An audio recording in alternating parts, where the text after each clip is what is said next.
This week, we reviewed devices and how the devices affect the productivity of students. In our guilds, we discussed the pros and cons of single device classrooms, multi device classrooms, technology cart, and technology labs. At the school I teach at, I have a device in my classroom. I have a computer for my use that is hooked up to the smartboard. The smartboard allows for teacher centered and student centered instruction. I can teach the content, and students can also interact with the board and teach their peers. I also have 7 iPads the students have access to. This allows groups to use the iPads for projects and students to use throughout the day to take accelerated reader tests. My school has also access to technology carts. We have 2 Chromebook carts, 1 laptop cart, and 1 iPad cart. These carts can be checked out at any time, and I find it easy to get carts whenever my class needs them.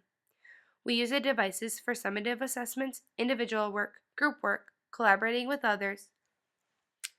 Um, I enjoy having access to these carts, and I like how my school has a variety of carts, which gives students more exposure with technology. The technology cart allows for students to be engaged. Now, all of my students can use an iPad or Chromebook. They don't have to take turns in groups. The participation is much higher rather than having that single device for just a group. I also liked exploring the different blogs. I explored different third grade blogs because this is the grade that I teach. What I found is that some blogs are more informational and give good ideas to utilize in the classroom, while other blogs explain activities but they want you to buy their product. I enjoy reading the blogs that teachers write and explain different activities that they have found successful in their classroom for math, reading, and science. I like reading what other teachers are doing in their classroom. I've utilized blogs before. What I have read from other teachers, what they are doing in their classroom, I have integrated into my classroom. I think blogs are great because it's an easy way to organize information, categorize um, the different subjects, and share information with others quickly. The blogs help me as a teacher to help my students learn. Week 7, this week we collaborated as a class. I enjoyed the wiki assignment because our class generated a variety of Web 2.0 tools that can be utilized in the classroom.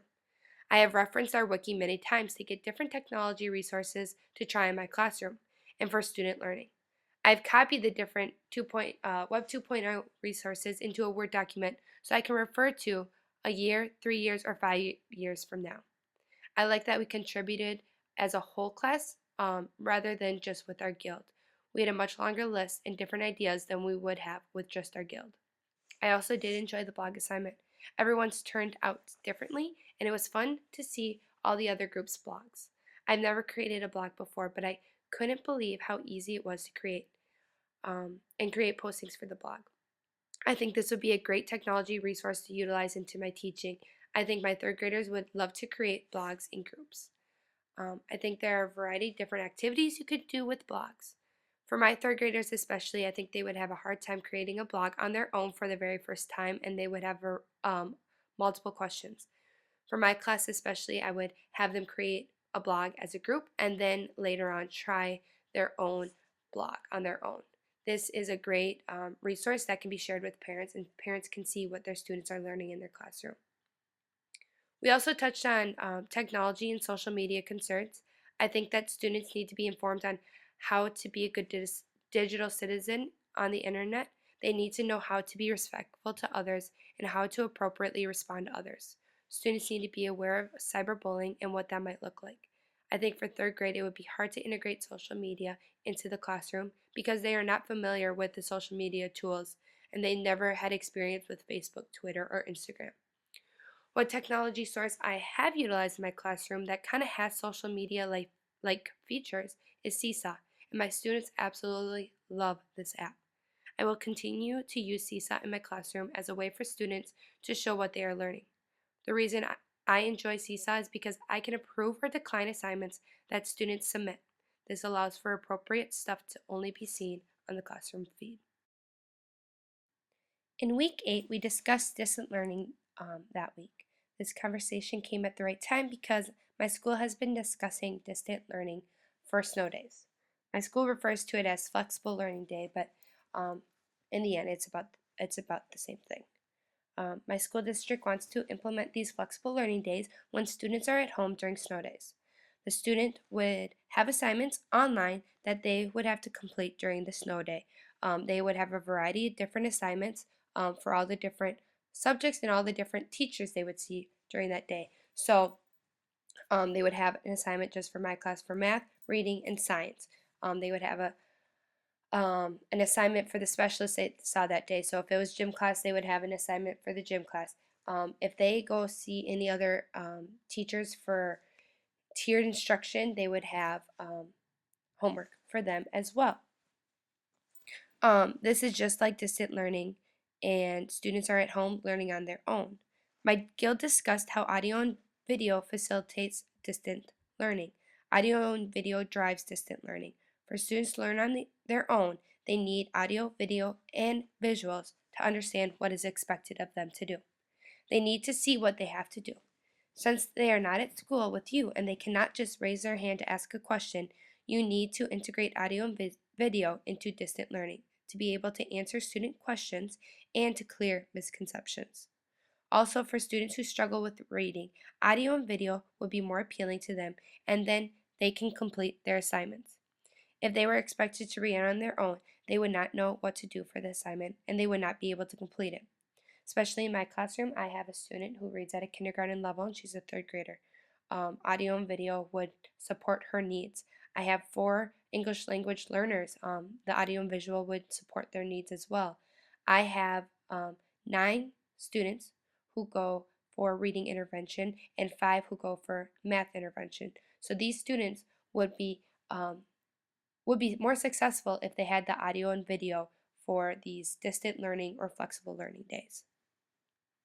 That is why teachers need to include audio and video into their teaching, especially for distant learning and teaching. Another reason why audio and video is so appealing for distant learning is because students can refer to the audio or video multiple times. This will then allow mastery on certain assignments because they can utilize the video as many times as necessary. So when it comes to a snow day, I'm going to make sure to utilize video and audio for my students so they know what is expected of them. I'll make sure to clear misconceptions and include examples so students know what they have to do and they won't have any questions. Especially for these flexible learning days, the students will most likely be at home by themselves or at daycare. They probably won't have mom or dad to ask how to do their assignment. This is why teachers need to clear misconceptions, include enough detail and example, and audio and video to allow students to master the assignment on their own. Week 9, in this week, we were to create another lesson plan that revolved around students using audio and video and creating a project that included audio and video. I enjoyed writing this lesson plan, and it will be one that I will use in my classroom. I made sure to write a lesson plan that I could easily integrate into my teaching. I think that students learn best when they get to create their own product. They um, they are much more engaged when they get to show what they are learning and create their final project. I had students practice the sequence events strategy with a partner by listening to the reading first of a fairy tale. I had students listen to someone else read and watch the video on YouTube. This allowed for students to integrate into or to engage with the video and audio. After the pair had listened to the reading, they had to sequence the events of the fairy tale correctly. After they created the sequence of events, they had to share the events with the class using the app Seesaw. Students had a variety of options to show the sequence of events of their fairy tale. The pair could create a drawing of the sequence of events and then add audio explaining the events. They could take a picture of their writing and then add audio explaining the sequence of events from the story they listened to. They could create a video and act out the sequence of events from the story. After everyone from the class had posted their project, the students would get time to look at their final projects that all the other students submitted, and they could view that in the class feed. The reason why this lesson plan writing was so appealing to me is because it is preparing students to be 21st century learners. Students are collaborating with one another and communicating in their pairs to decide what the sequence of events are from that story they read. Then the students will use their creativity to create a final project of their sequence of events for the rest of the class to see. Students are using technology and integrating with audio and video, which supports students to be 21st century learners. This lesson allows for my students to become more competent with using technology. Especially with my students, they are not comfortable with using technology quite yet. I want them to become more competent with using technology and more comfortable using different technology tools. I'm going to try and integrate different resources to help them become more comfortable with using technology. Week 10 is our last week for this class. What I've learned from this class is so much from these last 10 weeks.